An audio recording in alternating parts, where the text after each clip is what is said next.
నమస్తే.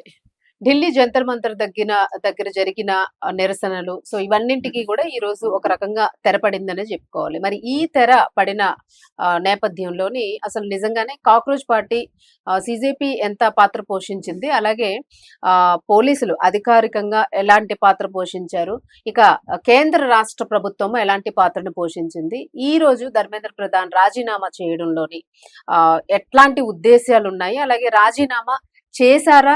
చేయించబడ్డారా? దీనిలోన ప్రధానమంత్రి నరేంద్ర మోదీ గారి పాత్ర ఎంత ఉంది? సో, ఇవన్నీ ఒకసారి మనం డిస్కస్ చేద్దాము. సో, ఈ సీజేపీ పార్టీకి సంబంధించి మాత్రం రకరకాల అనుమానాల్ని వ్యక్తం చేస్తూ ఉన్న పరిస్థితులైతే ఉన్నాయి. ఇన్ కేస్ ఒకవేళ నిజంగానే నీట్ పేపర్ లీక్ అయింది అని చెప్పేసంటే, నీట్ పేపర్ లీక్ అయిందని మళ్ళీ యాజ్ ఇట్ ఈస్‌గా ఎగ్జామ్ జరిపించేవాళ్ళు. లేదు అనంటే దాన్ని క్యాన్సిల్ చేసి మరలా ఎగ్జామ్ జరిపించడం వెనుక గవర్నమెంట్‌కి సదుద్దేశం ఉంది తప్ప, ఎలాంటి నిష్పక్షపాతం లేదు దానిలోనని కొంతమంది మేధావులు చెప్తూ ఉన్నారు. సో, అసలు ఓవరాల్‌గా ఈ ఇష్యూకి సంబంధించి ఒక్కసారి ఈరోజు ఫైనల్‌గా మనం డిస్కస్ చేద్దాము. దీని తర్వాత కూడా మరలా ఈ కాక్రోచ్ పార్టీ మరొక ఉద్యమాన్ని రేకెత్తించడానికి అంశాన్ని వెతుక్కుంది ఆల్రెడీ అని చెప్పేసి కూడా అంటూ ఉంటారు. సో, ఇవన్నీ మనం మాట్లాడదాం. మనతో పాటు TDP senior leader Kancharla Vijayabhaskar గారు ఉన్నారు. సార్ నమస్తే. నమస్కారం అండి, శౌర్యారావు గారు. Thank you sir, thank you. So sir, ఏంటి అసలు అంటే మీరేమంటారు? యాక్చువల్ గా విద్యార్థుల భవిష్యత్తు పోవాలని ఎవరో అనుకోరు. ఎందుకంటే మీ ఇంట్లో పిల్లలు ఉంటారు, మా ఇంట్లో పిల్లలు ఉంటారు, అందరి ఇంట్లోనే నీట్ అవసరం ఉన్న పిల్లలు అందరూ ఉంటుంటారు, ఏదైనా చదువుకు సంబంధించి. బట్ ప్రభుత్వము ఒక విద్యార్థి భవిష్యత్తును తొక్కేయాలని కూడా ఎప్పుడు అనుకోకపోవచ్చు, అనుకునే ఛాన్స్ ఉండకపోవచ్చు. సో దాన్ని ఒక ఉద్యమంగానో ఒక నిరసన తెలియజేస్తున్నా ఈరోజు ఢిల్లీలో జరిగిన ఆ ఘటన ఏదైతే ఉందో నిజంగానే అత్యంత తీవ్రమైన ఘటన, దాన్ని ఖండిస్తాం అందరం కూడా. బట్ దీనిలోనే కాక్రోచ్ పార్టీ ఎందుకు అంత 70% 80% ఎఫర్ట్స్ పెట్టింది? నిజంగానే కాక్రోచ్ పార్టీలోని విద్యార్థులు అలాగే ఆ జెన్జీ అనే వాళ్ళు ఉన్నారా, లేదు బ్యాక్ ఎండ్ లోని ఇంకెవరైనా ఉన్నారా? సో ఈ అనుమానాలు వస్తూ ఉన్నాయి.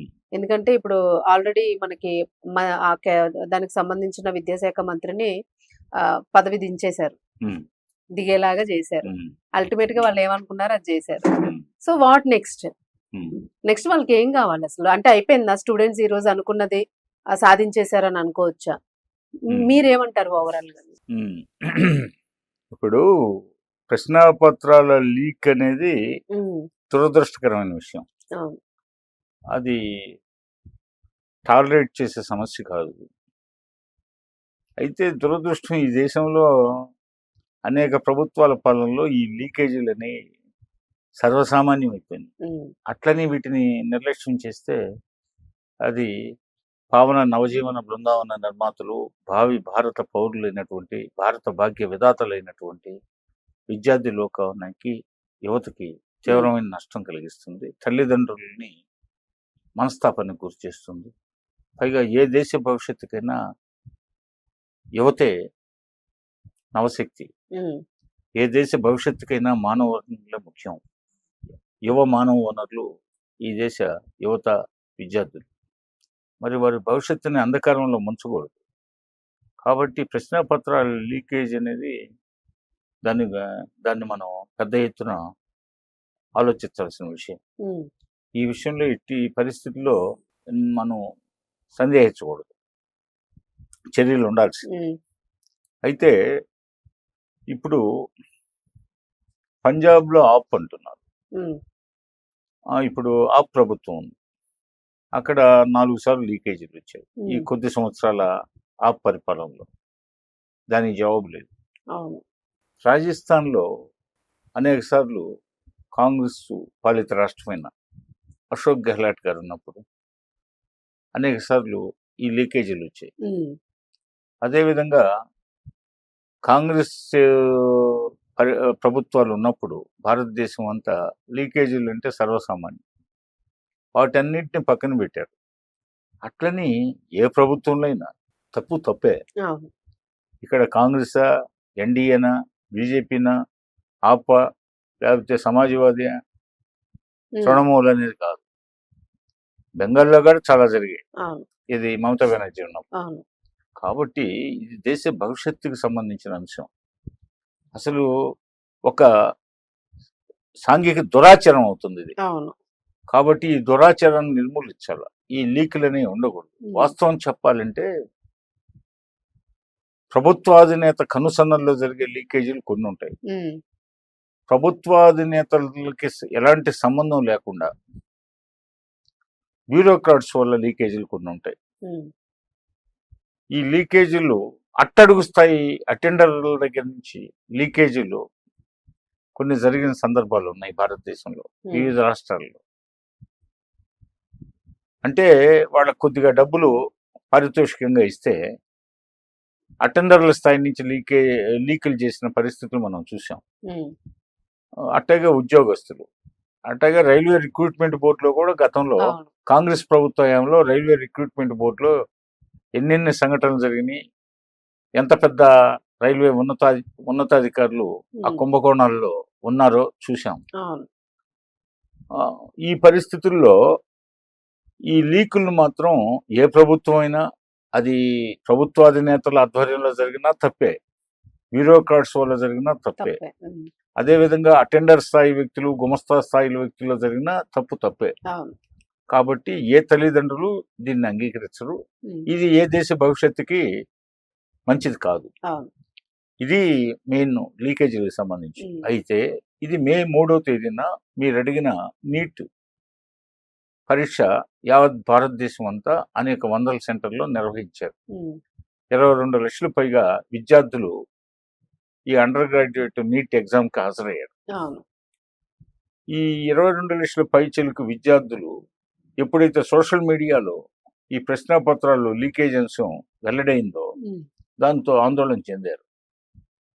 ఆందోళన చెందితే ఈ ఆందోళన ఈ బాధతో విద్యార్థుల తల్లిదండ్రులు ఇంకా కలత చెందారు. ఎంతో వారి భవిష్యత్తు ఇప్పుడు ఏమవుతుంది అనేది క్వశ్చన్ మార్క్ అయింది. అయితే వీటన్నిటిని విశాల హృదయంతో అర్థం చేసుకొని కేంద్ర ప్రభుత్వం తిరిగి ఈ నేషనల్ లెవెల్ ఈ ఎంట్రన్స్ ఎగ్జామినేషన్ విషయంలో పకడ్బందీగా అమలు చేయాలా నీట్ని. దురదృష్టవశాత్తు ఇది బ్యూరోక్రాట్స్, కింది స్థాయి ఉద్యోగుల వలన ఎవరి వలనో లీకేజ్ అయింది అని నిర్ధారణకు వచ్చి ఆ తర్వాత దీన్ని మళ్ళీ ఫ్రెష్గా తిరిగి పునఃపరిశీలన చేసిన తర్వాత, ఒక నిర్ధారణకు వచ్చిన తర్వాత దీన్ని తిరిగి ఫ్రెష్గా నిర్వహించాలనే సదుద్దేశంతో తిరిగి నీటి పరీక్షను విజయవంతంగా నిర్వహించడం, ఫలితాలు కూడా ఈపాటికే రావడం, ఇవన్నీ జరిగిపోయాయి. అయితే మధ్యలో ఈ కాక్రోచ్ జనతా పార్టీ అనేది అమెరికా నుంచి అభిజిత్ గారు వచ్చి ఆయన మే 16 ఇప్పుడు జూన్ 16 ఈ కాక్రోచ్ జనతా పార్టీ అనేది పెట్టడం జరిగింది. ఈ కాక్రోచ్ జనతా పార్టీ పెట్టిన తర్వాత కొద్ది రోజులకే మళ్ళా జూన్ 26 ఆ ప్రాంతంలో, జూన్ 28 అనుకుంటాను, ఈయన ఈ రోజుకి 26 రోజులైంది. ఈ రోజు అంటే 25వ తేదీ, ఈ రోజుకి 26 రోజులుగా నిన్నటికి వాంగ్చుక్ గారు నిరసన దీక్ష విరమించేటప్పటికి 26 రోజులు. 26 రోజుల పాటు వాంగ్చుక్ సామాజిక ఉద్యమ నేత ఆయన విద్యార్థులు యువత భవిష్యత్తు నాకు ముఖ్యం అని చెప్పేసి ఆయన ఒక నిరాహార దీక్ష ఢిల్లీలో చేపట్టారు. ఆయన ఆరోగ్యం ఆందోళన కలిగించింది కేంద్ర ప్రభుత్వానికి. ఎట్టి పరిస్థితుల్లో ఒక మానవుడు ఒక సదుద్దేశంతో ఒక విశాలమైనటువంటి కోట్లాది యువతకి విద్యార్థులకు సంబంధించిన ఈ సమస్య విషయంలో ఆయన ఆందోళన చెంది నిరాహార దీక్ష చేపట్టిన విషయాన్ని జీర్ణించుకొని వెంటనే ఆయన ఆరోగ్యం ముఖ్యమైన ఉద్దేశంతో ఆయన ఆరోగ్యాన్ని దృష్టిలో ఉంచుకొని కేంద్ర మంత్రులను పంపించేసి ఆయన దీక్షని విరమింపజేసి వారి డిమాండ్ల విషయం చర్చిస్తాము, కేంద్ర ప్రభుత్వం నుంచి 2 మంత్రులను పంపించి చర్చిస్తామనే మాట ఇచ్చిన నేపథ్యంలో 2 విడతలుగా ఈ కాక్రోచ్ జనతా పార్టీకి సంబంధించిన స్పోక్స్ పర్సన్స్ దాని ఉద్యమ నేతలతో ఈ 2 రోజులుగా 2 విడతలుగా సమావేశమై వారి ప్రధాన డిమాండ్లో అత్యంత ప్రధానమైన డిమాండ్ ధర్మేంద్ర ప్రధాన్ గారి రాజీనామా విషయాన్ని వారు ముఖ్యంగా పట్టుబట్టిన విషయం.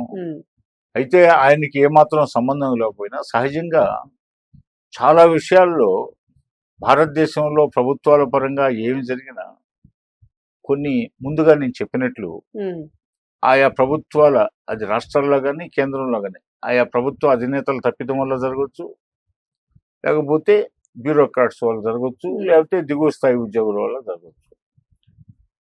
మరి ఎందుకైనా మంచిది ఎవరినో తప్పు పెట్టేదానికంటే కేంద్ర ప్రభుత్వమే పెద్ద మనసుతో వీరు 20వ తేదీ చెలో పార్లమెంటు కాడ నిర్వహిస్తున్నారు. ఉమ్, ఢిల్లీలో ఈ కుర్రోళ్ళు చదువు సంధ్యలు పోతే ఏ చేతుల్లో పుస్తకాలు హస్తభూషణంగా ఉండాలో ఆ చేతులు పిడికిళ్ళు బిగించి ఈరోజు ఢిల్లీ పురవీధుల్లో, ముఖ్యంగా జంతర్ మంతర్ ప్రాంతంలో, అవును. అదేవిధంగా పార్లమెంట్ హౌస్ వద్ద ఇలా అనేక చోట్ల ఈ ధర్నాలు, నిరసనలు, ఆందోళన నేపథ్యంలో ఢిల్లీ నగరం అంతా అట్టుడుగుతుంది. అది దేశ రాజధాని. దేశం నలుమూలల నుంచి వివిధ దేశ రాజధానిలో వర్తక వ్యాపారాల కోసం కానీ, అవును. కేంద్ర సచివాలయాల పనుల కోసం కానీ వచ్చే వాళ్ళకి ఇబ్బందికరంగా ఉంటుంది. పైగా దీని వెనక విదేశీ శక్తులు అక్కడ చేరుతున్నారు. అవును. భారతదేశాన్ని అస్థిరపరచడానికి విదేశీ శక్తులు కుట్ర పన్నుతున్నాయి. ఉమ్, ఇవన్నీ దృష్టిలో పెట్టుకొని వ్యక్తిగత ప్రతిష్టకు పోకుండా అవును. పోతే విద్యార్థి లోకం భవిష్యత్తు మాకు ముఖ్యం, భరతమాత ముద్దు బిడ్డలు, అవును. వీరి భవిష్యత్తు కోసమే కదా మనం ప్రభుత్వాన్ని నడిపేది. అవును.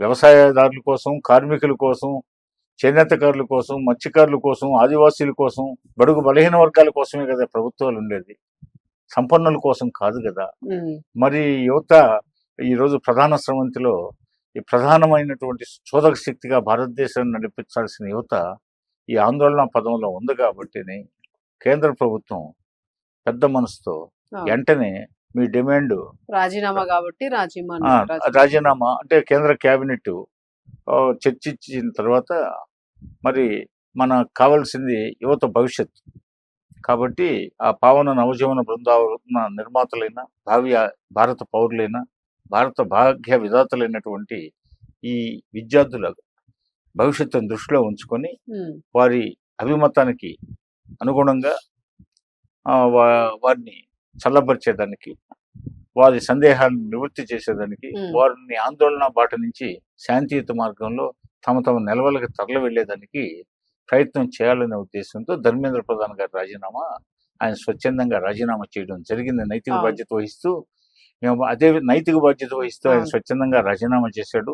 ఆయన కూడా తన రాజీనామా లేఖలో యువత భవిష్యత్తు నాకు ముఖ్యం, వీరు వెంటనే సమయాన్ని వృధా చేయకుండా ఇళ్లకెళ్ళి పుస్తకాలు బట్టి చదువుకొని మంచి ఉత్తీర్ణత సాధించాలా, భవిష్యత్తు పోటీ పరీక్షల్లో నెగ్గి ఉద్యోగాల ఉపాధి పొందాలని చెప్పేసి ఆయన కూడా కోరడం జరిగింది. అవును. ఇంతకాలం తనని మంత్రిగా కొనసాగించి 10 సంవత్సరాల పైగా మంత్రిగా కొనసాగించిన ప్రధానమంత్రి గారికి కూడా ఆయన కృతజ్ఞతలు తెలియజేశారు. అయితే వారు ఓన్లీ నీట్ పరీక్షలో జరిగిన ఈ అవకతవకల విషయంలో మాత్రమే ఈ ఉద్యమాన్ని చేపట్టారు. అవును. అంతేగాని వారు మరో ఉద్యమానికి చేపట్టబోతున్నారు అనేది అనేది వినిపిస్తోంది. ఊహాజనిత పెట్రోల్, డీజిల్ ధరలు. ప్రస్తుతానికి ఊహాజనిత విషయాలు. ఉమ్, సరే, వాళ్ళు అంతర్మదనం ఎలా ఉంటుందో ఏంటో అనేది మనం భవిష్యత్తులో కానీ చెప్పలేము. కానీ అవును. వాళ్ళు పేర్కొన్న విద్యార్థి నాయకులు కానీ, కాక్రోచ్ జనతా పార్టీకి సంబంధించిన స్పోక్స్ పర్సన్స్ కానీ ఉమ్, వాళ్ళు ఏం చెప్పారంటే, మాకు ఎవరు హీరోలు అంటూ ఎవరు లేరు, ఉమ్, ఇది స్వచ్ఛంద ఉద్యమం, ఓకే. ఇది హృదయంలో నుంచి పెళ్ళుబుకున్నటువంటి ఉద్యమం, ఓకే.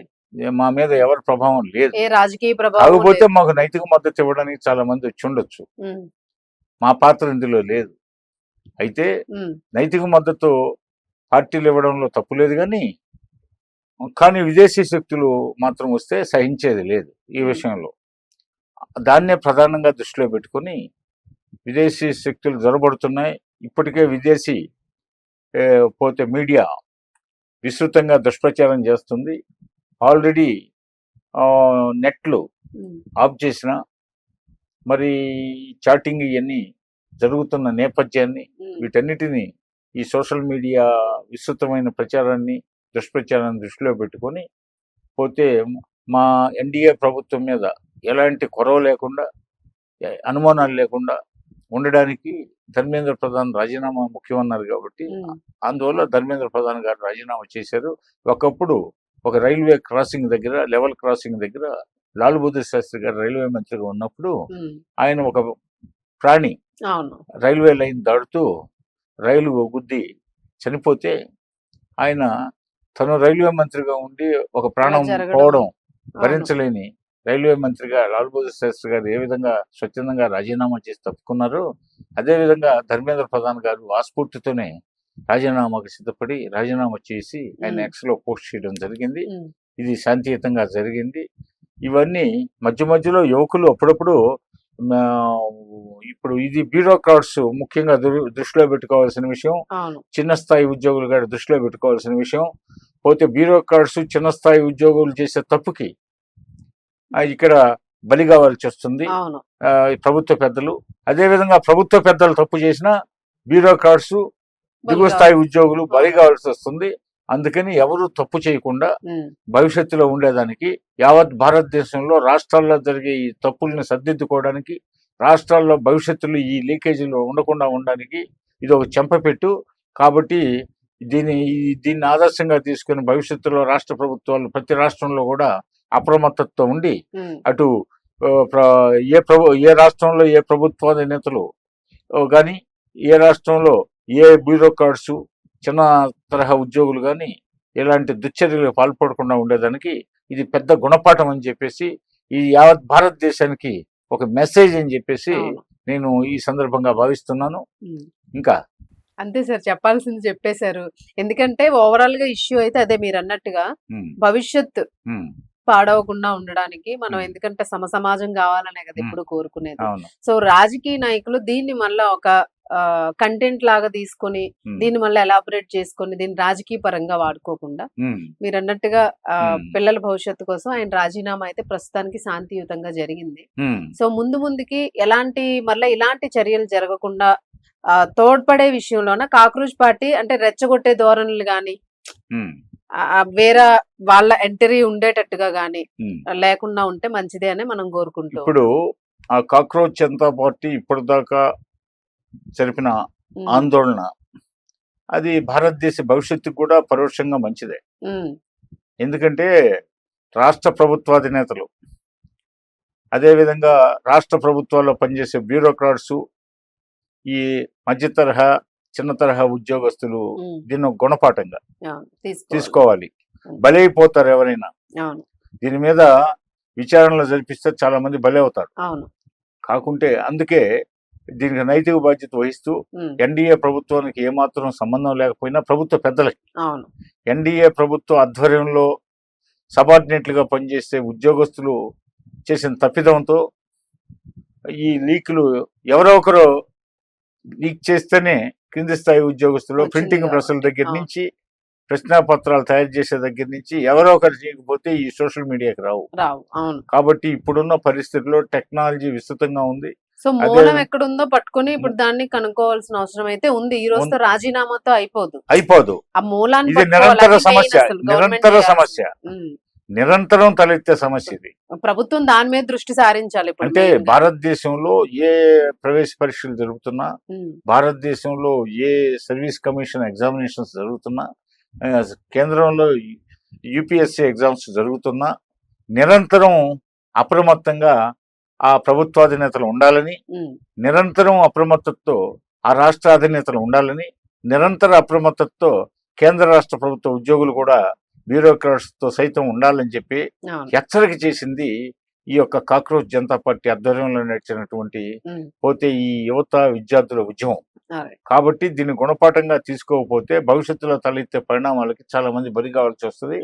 కాబట్టి నిరంతర eternal vigilance is the price of Liberty అని మీకు తెలియజేస్తూ సెలవు తీసుకుంటాను. Thank you sir.